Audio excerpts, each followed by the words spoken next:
Est-ce qu'on peut parler un petit peu de Tenjutsu quand même? Hein? C'est bien beau de parler de Ouais, l'industrie, tout ça, je veux bien mais parler de l'industrie. C'est important de rappeler aux gens les réalités derrière, quoi. ça C'est me, intéressant, je trouve.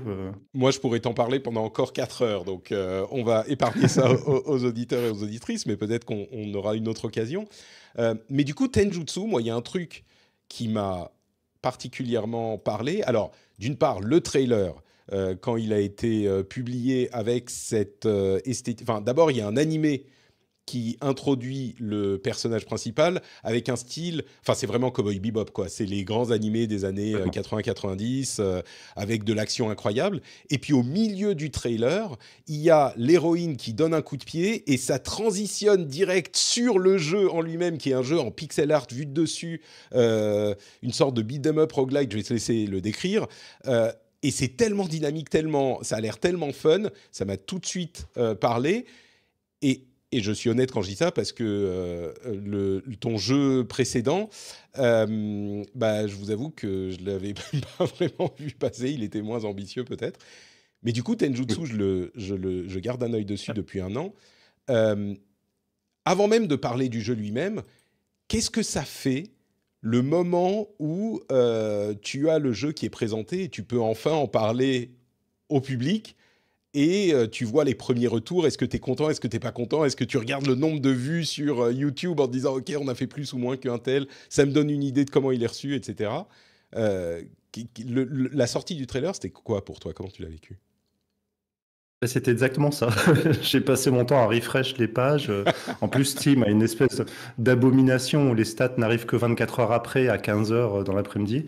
Là, Donc il y tu a un parles pour truc les de wishlists. les wishlists ou les vues, enfin les visites de la page et tout ça. Tous les stats Steam sont actualisés que toutes les 24 heures, donc c'est anxiogène au possible, quoi. Donc non, non, le reveal pour moi c'était vraiment le moment où je me disais bah est-ce que ça va parler aux gens, tu vois, de ce mélange un peu chelou. Est-ce que le pixel art va pas trop déplaire? Il y a eu quelques trucs là-dessus, mais ça allait globalement. Et du coup, et puis aussi, je revenais un petit peu sur des choses où j'étais un peu plus, entre gros guillemets, connu, à savoir le rogue et l'action. Là où Nuclear Blaze était un jeu beaucoup plus chill et qui était à destination de mes enfants initialement, mais qui est devenu un jeu, en fait. Euh, et du coup, celui-là, c'était vraiment une sorte de retour en mode, bon, je vais essayer de faire le jeu d'action que j'aimerais pouvoir faire, que j'aurais aimé pouvoir pousser quand on a fait Dead Cells. Et on verra ce que ça va donner. Mais c'est vraiment, quand je te disais tout à l'heure que tu mets de toi-même dans le jeu, c'est que c'est vraiment, c'est un peu comme si, bon, bah, là, tu viens de te mettre tout nu, tu allumes la caméra et tu as des milliers de personnes qui regardent et toi, tu attends la réaction. Tu sais. Et là, tu fais absolument pas le malin sur le moment. Tu sais très bien que Hmm. bah, les gens, tout le monde va être très, très transigeant forcément. Et ce qu'on va te dire, bah, c'est à toi qu'on va parler. C'est pas que de ton jeu, c'est de ce que toi, tu as voulu mettre et c'est dur. Ça. Il y a vraiment une ambition plus grande avec Tenjutsu qu'avec Nuclear Blaze. Du coup, c'est pas moi qui l'imagine, quoi. Là, tu dis, je vais Oui, faire un jeu et je vais essayer que ça oui. soit un jeu qui va être connu et vendu. Tous les jeux que tu fais sont bien, évidemment. Mais là, l'ambition, il y a une ambition artistique et commerciale plus grande, quoi. Ouais, tout à fait. Initialement, c'était censé être un jeu beaucoup plus petit parce que ça faisait suite à un jeu de jam. Alors, celui-là était un jeu de jam, il faisait suite à un autre jeu de jam de baston que j'avais fait il y a longtemps, où tu jouais quelqu'un qui quittait son entreprise justement et qui se battait, et qui en fait devenait une espèce de beat'em all à la Street of Rage, qui m'avait beaucoup beaucoup fait rigoler à l'époque à développer. Et donc, initialement, c'était pas censé être un jeu avec une grosse ambition. Je m'étais donné un projet d'un an, c'était il y a 3 ans. J'ai l'impression que Et c'est c'est tout. les trois quarts des jeux indés, c'est ça, en fait. C'est toujours comme ça, ouais. Donc il n'y avait pas l'ambition de faire un truc très gros. Et c'est juste, ça s'est passé à un moment très précis dans le développement. C'est à un moment où j'ai rajouté une deuxième arme, en fait. C'est à un moment où j'ai rajouté le kunai, qui était une arme dans le le prototype que je faisais. Je me suis dit, ah, c'est rigolo quand il y a plein d'armes, en fait. Le mec, il découvre le genre, tu vois. Et là, je me suis dit, bah, peut-être qu'il y a moyen d'en faire un rogue. J'ai commencé à rajouter des armes. Et là, j'ai vu, en fait, devant moi, l'ambition du projet qui explosait. On appelle ça overscope. Il ne faut jamais faire ça. Mais voilà, je me suis pas gêné. Et du coup, c'est vraiment le moment où le jeu est devenu une sorte de rogue. Et là, quand j'ai commencé à avoir des versions avec ces aspects-là qui s'imbriquaient, qui commençaient à fonctionner entre eux, c'est le moment où c'est vraiment le moment de la bascule du projet où tu te dis, je suis plus en train de faire un truc à mon échelle, ça va déborder. Je suis en train de viser des ambitions beaucoup plus grosses. Est-ce que j'ai envie de ça? Est-ce que j'ai vraiment envie de partir sur un truc de cette taille-là? Où je sais que là, par contre, je vais me taper la comparaison directe avec Dead Cells. Je vais forcément me heurter au cadre du genre avec Hades et tout ça. Ou Gungeon, enfin tous les équivalents de ce style. Et du coup, c'est un autre délire. C'est que tu te dis, bah là, je peux plus le faire à moitié. Il va falloir que j'y sois vraiment à fond et que le projet aille dans ces ambitions-là. Et c'est le moment où j'ai rencontré Devolver, c'est à peu près le même timing, grosso modo, et ils m'ont dit, bah oui, vas-y, c'était super chaud. Donc c'est le moment où je me suis dit, bah écoute, je vais tenter ça, je tenterai au moins l'aventure une fois avec un éditeur que j'aime bien, en plus pour le coup, enfin, dont je suis souvent les sorties. Et je me suis dit, bah écoute, on va essayer, on va le faire une fois, je vais me mettre dedans vraiment, je vais me préserver aussi, mais je vais tenter l'aventure, et on verra où ça va. Du coup, tu es vraiment tout seul, du coup, hormis l'aide que doit apporter, j'imagine, Devolver autour du jeu, mais est-ce que, en termes d'équipe de développement, t'es vraiment tout seul à la création du jeu? Ouais, grosso modo, on va dire un gros 90% du jeu, je suis tout seul. En fait, je fais. Le seul truc que je fais pas concrètement, c'est la musique ou les sons où je suis pas compétent. Les traductions, bien sûr aussi.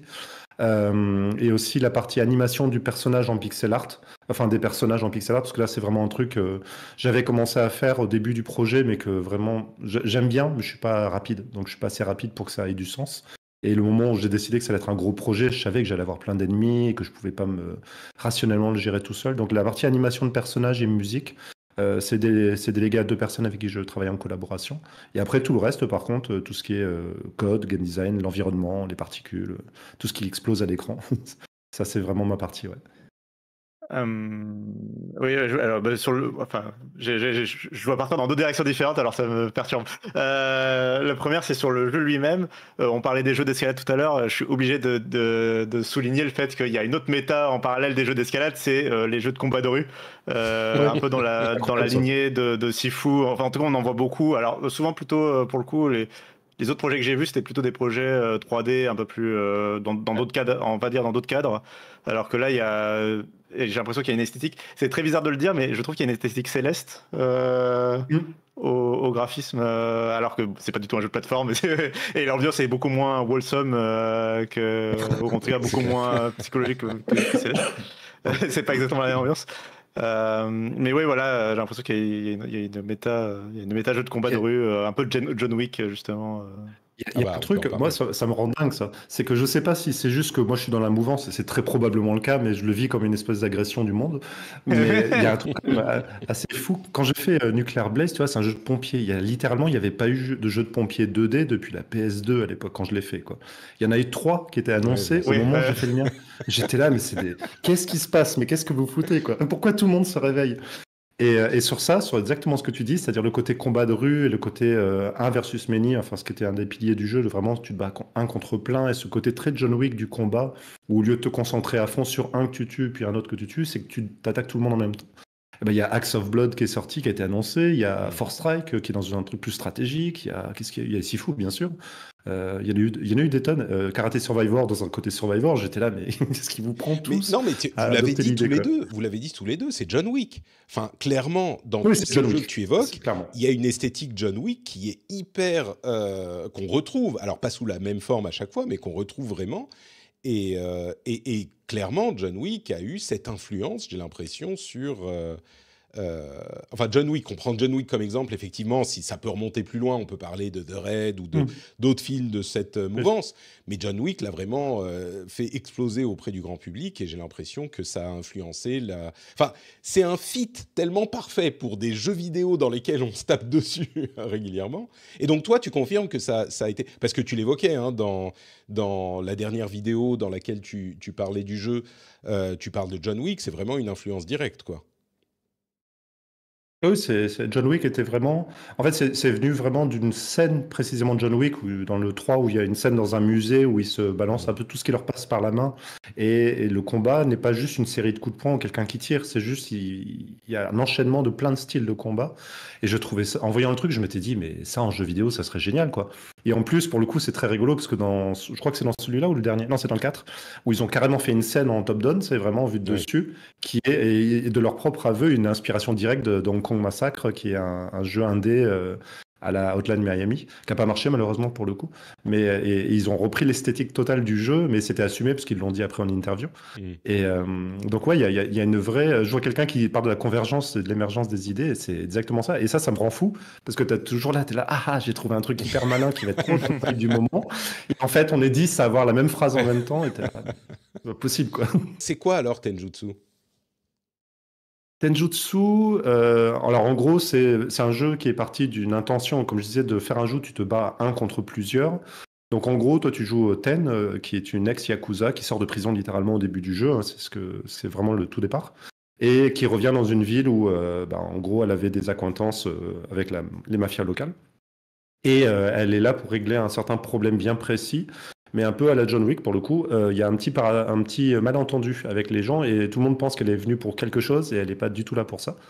Donc en gros, l'idée d'un point de vue jeu, c'est que c'est un jeu en vue de dessus, un jeu d'action avec beaucoup d'éléments d'arts martiaux, mais où j'essaie de refaire un peu ce qu'on avait essayé de développer sur Dead Cells, c'est-à-dire un truc où tu peux prendre en main très rapidement. Globalement, il n'y a pas, il y a que 2 boutons pour le combat de mêlée et un bouton pour tirer une arme à distance. Globalement, c'est très simple au niveau contrôle.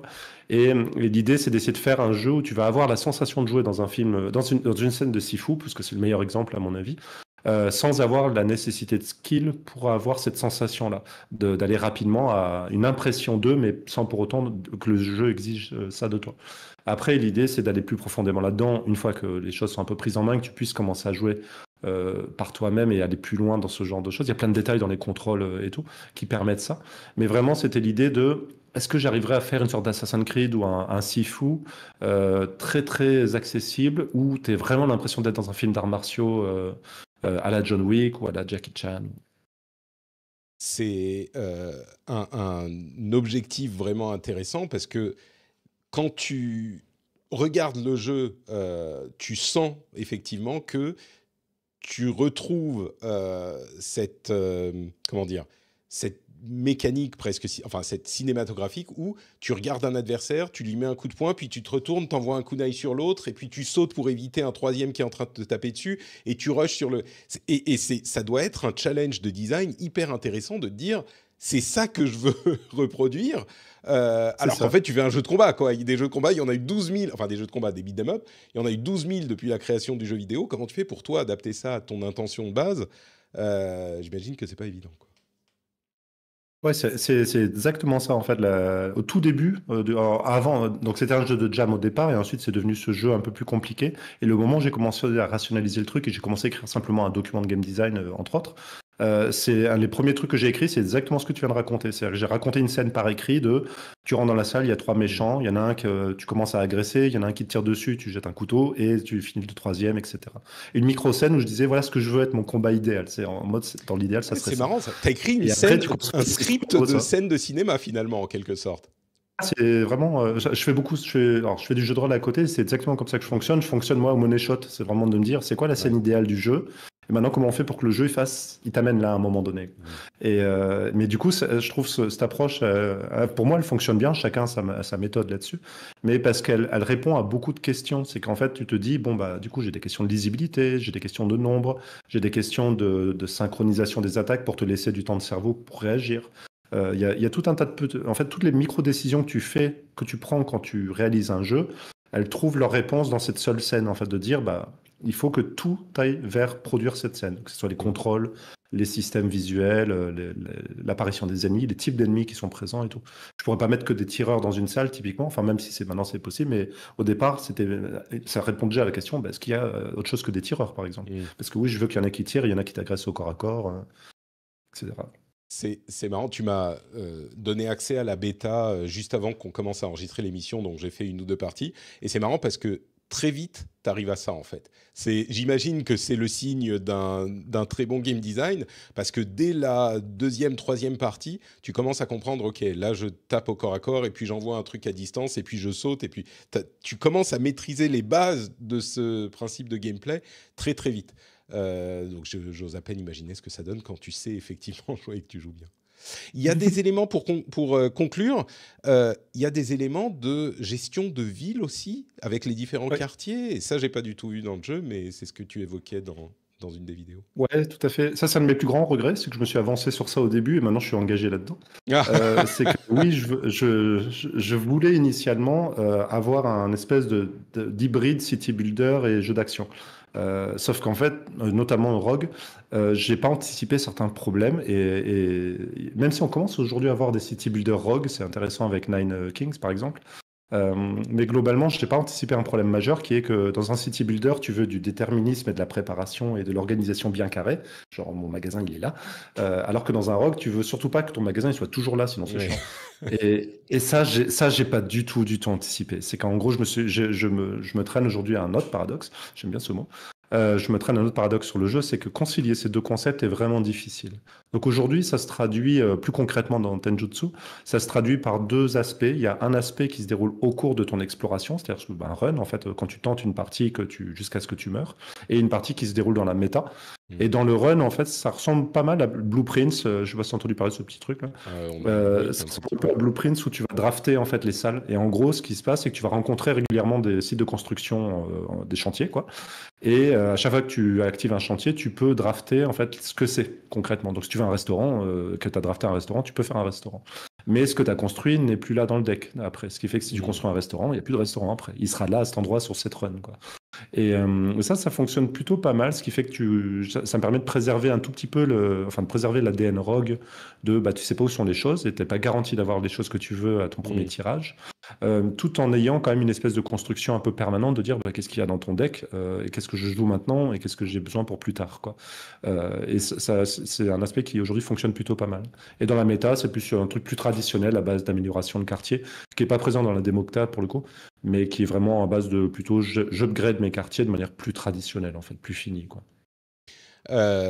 Tu évoquais la question du développement du jeu et du fait que le jeu auquel tu arrives à la fin n'est jamais le jeu auquel tu as pensé au début, Oui. ou rarement.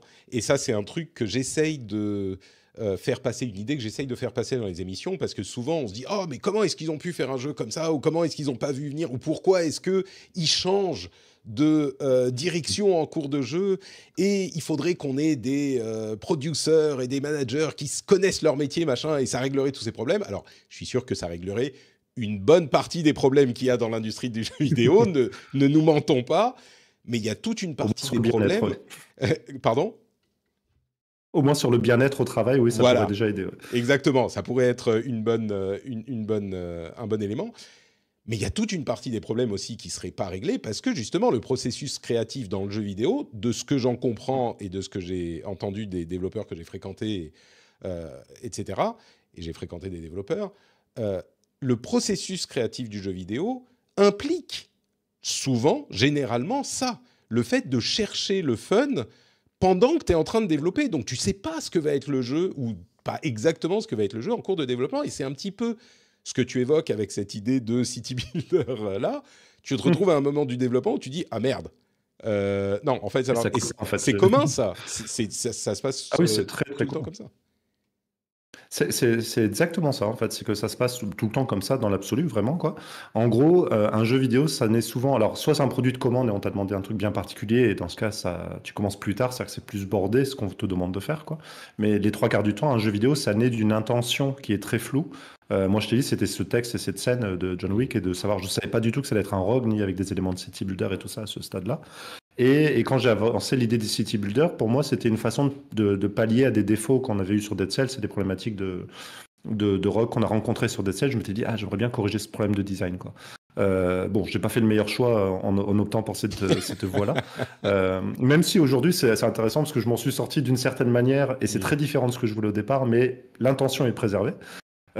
Et souvent, c'est ce qui est difficile, c'est qu'en gros, soit tu arrives à préserver ton intention de départ, mais le jeu n'est pas nécessairement celui que tu avais décrit, mais l'intention est toujours là.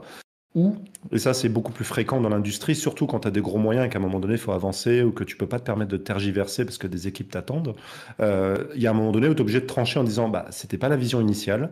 Je pense à, tu vois, Marathon, je trouve que c'est un très bon exemple, c'est ce qu'on lit entre les lignes dans leur communication. On sent bien que c'était pas la vision initiale de ce monde très développé, de ce truc avec du lore très très poussé, et on a eu l'impression d'avoir un extraction shooter assez simple en fait à première vue, et ils le mettent dans leur communication en disant on va essayer de revenir à cette vision, parce que les gens pensaient d'être Marathon, en tout cas le premier en l'occurrence, quoi.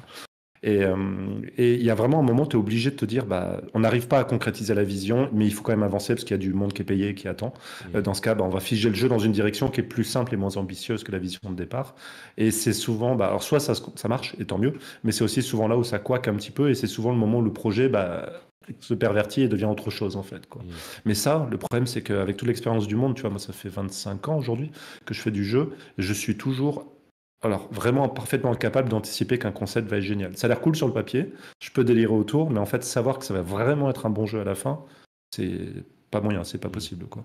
Et du coup, c'est dans ce processus que tu cherches. Tu essayes un peu ça, tu essayes un peu ça, et tu. C'est intéressant ce que tu dis sur la vision de départ, et puis au bout d'un moment, tu te rends compte que tu peux pas, donc tu bifurques sur autre chose. Et on peut imaginer que dans beaucoup de ces gros projets en particulier, bah, tu avais un cahier des charges et une vision de départ, puis ça marche pas, mais au bout d'un moment, il y a quelqu'un qui dit, les gars, on est en train de dépenser 2 millions par an là, à un moment, il va falloir sortir un truc, et donc tu as des choix difficiles à faire. C'est ça. On va continuer à avancer du coup. Pour Tenjutsu, je vous mettrai le lien dans la newsletter et partout où je mets les liens. Et je vais faire un truc, c'est que je vais mettre les liens vers la page Steam. Comme ça, vous pourrez le passer en en wishlist directement. Très important. C'est vraiment ça le truc le plus important aujourd'hui, c'est la wishlist sur laquelle se basent les éditeurs et les finances. C'est vraiment absolument vital. C'est exactement, tu sais, quand tout à l'heure tu faisais la comparaison avec YouTube, l'algorithme il est assez obscur chez Steam aussi, et les mises en avant sur les différents emplacements où tu peux avoir des sortes de mises en avant, il est assez obscur, même si on devine certaines choses, mais ce qui est sûr aujourd'hui, c'est qu'à tous les niveaux, que ça soit soi-même pour sécuriser un petit peu, se dire on est sur la bonne voie, ou pour les éditeurs ou le publisher pour signer des deals, ou pour la plateforme pour te mettre en avant, les wishlists, c'est ultra central et c'est vraiment vraiment, vraiment important. Donc, surtout sur des projets de petite ambition ou des petits studios, wishlister, même si c'est pas pour l'acheter à terme, parce qu'il y a un vrai effet de levier derrière et une vraie importance à faire ça.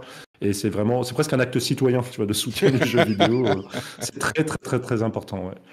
D'accord, donc wishlist et Tenjutsu. Vas-y, Cassim. Ouais, non, bah, juste, il faut redemander, mais c'est quand est-ce qu'il sort et quand est-ce qu'il y aura une démo accessible pour les joueurs? Tu veux la blague qui va avec ça, c'est que initialement je m'étais dit, j'espérais, alors c'était pas une date annoncée ni rien, mais j'imaginais sortir vers mai 2026. Donc si tu veux, il y a GTA 6 qui est en bulldozer au milieu de ce mois-là, et je me suis dit, en fait, on va rien faire.